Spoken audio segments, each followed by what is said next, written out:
গোপাল। এক মুদির কাছে গোপালের কিছু টাকা ধার ছিল। বারবার তাগাদা করে টাকা আদায় না করতে পেরে মুদি মহারাজ কৃষ্ণচন্দ্রের কাছে দ্বিগুণ টাকার দাবি করে আবেদন জানালো। পরদিন রাজসভায় মহারাজ গোপালকে জিজ্ঞাসা করলে গোপাল বলল, এত টাকা তো নয় হুজুর, মাত্র কয়েকটা টাকা। এখন আমার অসুবিধা আছে, পরে শোধ করে দেব।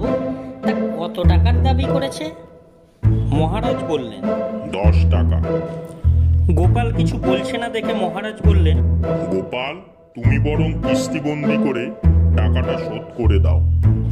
গোপাল মাথা নিচু করে বললে, আমার কোনো আপত্তি নেই মহারাজ, আপনার আদেশ শিরোধার্য, কিন্তু এত টাকা তো মুদির পাওয়ার কথা নয়। মহারাজও ভাবলেন এর মধ্যে নিশ্চয়ই কোনো গোলমাল আছে। তিনি তখনই মুদিকে হিসাব দেখাতে বললেন। হিসাব পরীক্ষা করে দেখা গেল 10 টাকায় মুদির মোট পাওনা। মহারাজ বললেন, এই তো গোপাল, তোমার হিসেব তো ঠিকই আছে, মুদি তো মিথ্যে কথা বলেনি। গোপাল কোনো কথা না বলে কিছুক্ষণ হিসেব দেখে বললে, মহারাজ, মুদি কত বড় জোচ্চর দেখুন। যে কদিন অরহর ডাল নিয়েছি সেই কদিন মুদি আমার নামে ঘি লিখে রেখেছে, অথচ আমি তো ঘি খাইনি।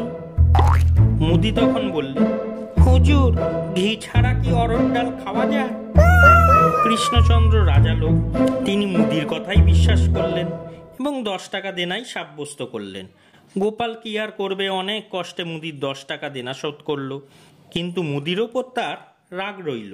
সে মুদিকে উচিত শিক্ষা দেওয়ার চেষ্টায় রইল। মুদির সঙ্গে বেশ ভাব জমিয়ে রাখলো, কিন্তু তাকে জব্দ করার সুযোগ খুঁজতে লাগলো। হঠাৎই একটা সুযোগ এসে গেল। সে বছর গোপালের ভালো আখ চাষ হয়েছিল। গোপাল কিছু গুড় বানিয়েছিল তা দিয়ে। তারপর একদিন কথায় কথায় মুদিকে বলল, ভাই, একজন কিছু আখের গুড় সস্তায় বিক্রি করবে, তুমি নেবে? সস্তার গুড়ের কথা শুনে মুদির লোভ হলো।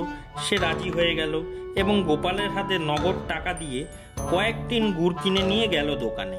দোকানে এসে দেখলো কোথায় গুড়, টিনের উপরিভাগে সামান্য কিছু গুড় আর ভেতরে বালি ভর্তি। দোকানদার তাড়াতাড়ি গোপালের বাড়িতে গিয়ে গোপালকে বললে সব কথা। তাকে কড়া কড়া কথা শোনাতে লাগলে। গোপাল হাসতে হাসতে বলল, আহা, রাগ করছো কেন ভাই? অরহর ডাল বেচলেই যেমন ঘি বিক্রি করতে হয়, সেই রকম বালি ছাড়া আমিও গুড় বিক্রি করি না।